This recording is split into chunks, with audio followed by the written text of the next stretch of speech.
আমাদের দেশের যশস্বী প্রধানমন্ত্রী নরেন্দ্র মোদীজি উনি ভোকাল ফর লোকাল অর্থাৎ আমাদের যে দেশীয় প্রযুক্তিতে তৈরি জিনিসগুলি প্রচার প্রসারের জন্য উনি আহ্বান করেছেন এবং এই ভোকাল ফর লোকালকে সামনে রেখে আমাদের দেশীয় প্রযুক্তিতে তৈরি জিনিসগুলির চাহিদা দিনকে দিন বাজারে বৃদ্ধি হচ্ছে এবং তার প্রচার প্রসারের জন্য আমরাও দায়িত্ব নিয়েছি বিভিন্ন জায়গায় প্রচার প্রসার করা, সমাজের কাছে বার্তা দেওয়া যে আমাদের দেশীয় প্রযুক্তিতে তৈরি জিনিসগুলি স্বদেশি জিনিসগুলি ব্যবহার করার জন্য আমরা বার্তা দিচ্ছি।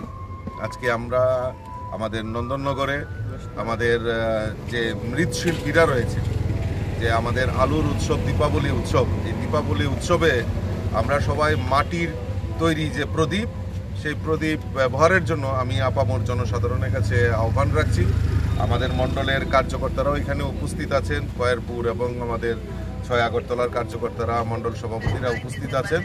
প্রত্যেকের মধ্যে এই জাগরণ তৈরি করা যে আগামী দিন আমরা এই ভোকাল ফর লোকাল আর হর ঘর স্বদেশী সেই নারাকে সামনে রেখে আমরা আজকে সবাই সমবেত হয়েছি।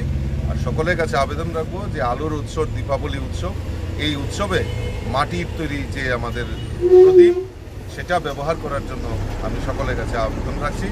আজকের এই শুভ দীপাবলি উপলক্ষে আমি আপনাদের মাধ্যমে সকলকে আন্তরিকভাবে অভিনন্দন এবং শুভেচ্ছা জানাই।